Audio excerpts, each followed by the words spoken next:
Have you ever wondered why you speak the language you do? Well, it's because thousands of years ago there was a race by the continents on who would take over most of the world. South America is one of many continents that didn't win this race.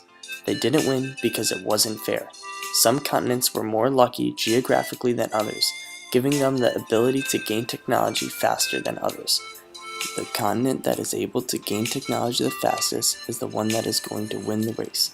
They're going to win because it is going to have all the things needed to take over the world. South America's geographic location was probably a C+ because they didn't have all the things needed for a perfect continent. The perfect continent would need domesticatable animals that can help you with food, work, and travel, ability to share and communicate with neighboring continents, farm fields big enough to support lots of people, and lastly, a written language to keep thoughts and plans down. South America had domesticatable animals called llama, but they were almost useless. They weren't good because they would refuse to carry heavy loads such as people and plows. The only thing South American Incas could use llamas for was to help transport goods and trade from different regions under the Inca Empire. South America's location made it hard to share ideas with neighboring continents such as Central America because they'd have to cross over mountains and withstand the cold in which their crops wouldn't grow. But if South America wasn't placed so horribly, they would have been able to trade with the Mayans and Aztecs, enabling them to share their empire and taxing strategies, while they could use their writing and wheels to help with productivity. South America did have a farm-based society. The only problem was the Inca farming was unproductive because they had to farm by hand or with simple tools. Most of the peasants part of the Inca Empire were farmers.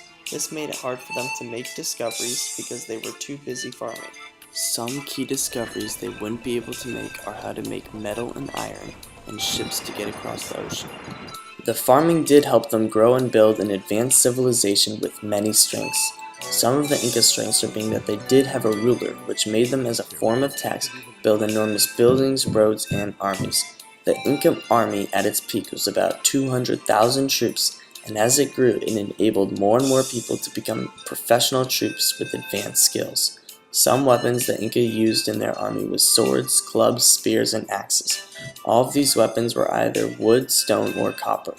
Farming also gave the Inca peasants a little more free time, where they would be able to make a form of writing. Their writing was called Cupo, which was a system made up of knots on a string to communicate. This system wasn't very advanced and was only used by the Inca lords and the Inca runners for simple but effective messages, such as how much food was needed for their part of the empire. The Inca runners were a group of people that would run about a mile to each station where they would pass off messages from one to another until it got to the lord in a different part of the empire. This was a great and advanced system which was super productive, but unfortunately it could never be as productive as the Eurasian horses. The Incas also had many crops such as potatoes, maize, quinoa, and oca. This was really helpful because they were able to have a variety of crops to grow on their farms. They also, in order to bring water to their farms, used waterfalls that flow all over the empire. This shows despite their poor placement, the Incas were able to build a well-advanced society. But since they didn't have metal weapons when Eurasia troops came in, they took over this society, making it that South America today would speak a Roman-oriented language called Spanish or Portuguese instead of Quechua.